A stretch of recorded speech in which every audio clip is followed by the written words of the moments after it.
3 tahun sudah berlalu sejak bencana Sungai Kim Kim di Pasir Gudang pada 7 Mac 2019. Namun bagi 32 keluarga mangsa yang paling teruk terjejas, keadilan seolah-olah masih menyepi. Umum juga mengetahui Pasir Gudang merupakan kawasan yang berisiko untuk mengalami bencana, memandangkan ia salah satu kawasan perindustrian tersibuk di negara ini. Wartawan Astro Awani Firdaus Azil yang membuat liputan bencana Kim Kim pada 2019 sekali lagi turun ke lokasi melihat jika ada sebarang perubahan terjadi. Sepanjang 3 tahun, Muhammad Akid Syahrul Azhar terpaksa bergantung kepada mesin pernafasan setiap malam. Jika tidak, dia tidak mampu tidur dan bernafas seperti orang lain.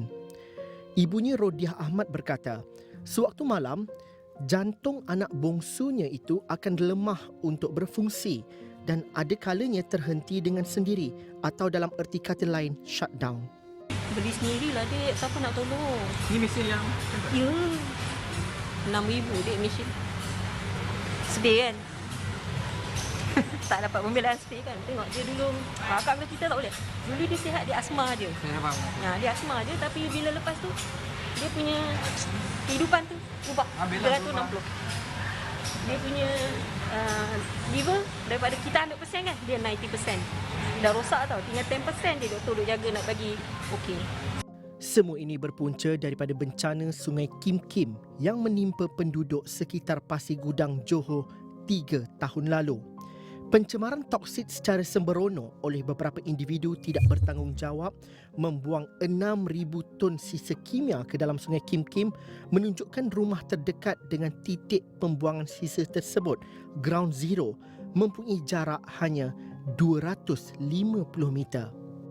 Rodiah merupakan antara 32 keluarga yang telah memfailkan tuntutan pada Julai 2019 terhadap 12 pihak termasuk Kerajaan Negeri Johor serta agensi yang berkaitan.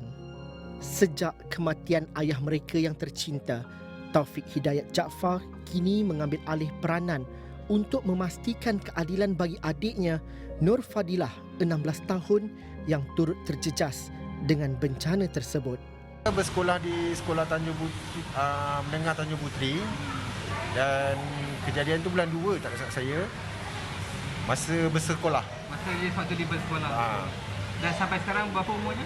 Sekarang dah 16 jalan ke 17. Jadi dia mengganggulah kehidupan seharian dia semua. lebih kurang. Jenis rawatan apa yang dia terima sekarang? Kecuali ada operation untuk tiroid dengan perut.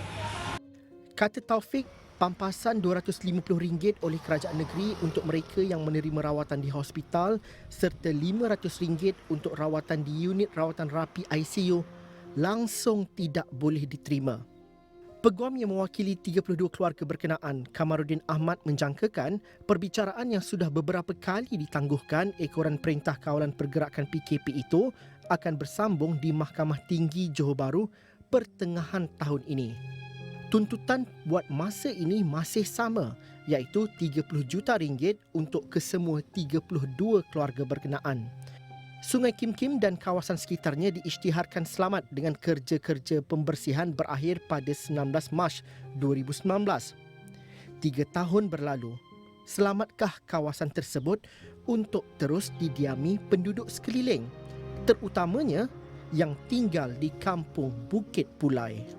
Bagi Perunding Keselamatan dan Kesihatan Awam Safety Management Academy Sdn Bhd, Muhammad Sofian Osman, syur jawatan kuasa yang ditubuhkan termasuklah dari badan profesional lain seperti Akademi Sains Malaysia di dalam laporan berjudul Pengajaran dari Sungai Kim Kim Pasir Gudang perlu diambil perhatian dan dilaksanakan oleh pihak berkepentingan.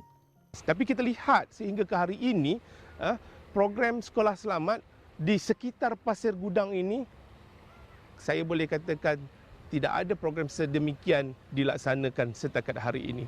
3 tahun yang lepas hingga hari ini, kecuali program yang kita panggil sebagai program Abang Bomba Masuk Sekolah. Itu sahaja.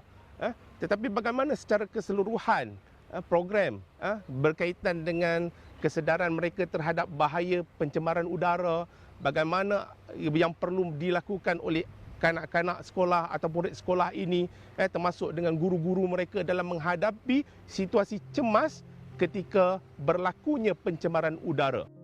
Semoga ada keadilan untuk 32 keluarga terbabit dan semoga penguatkuasaan masa akan datang lebih giat dilakukan supaya tiada lagi terjadi bencana Kim Kim. Laporan Firdaus Azil, Astro Awani.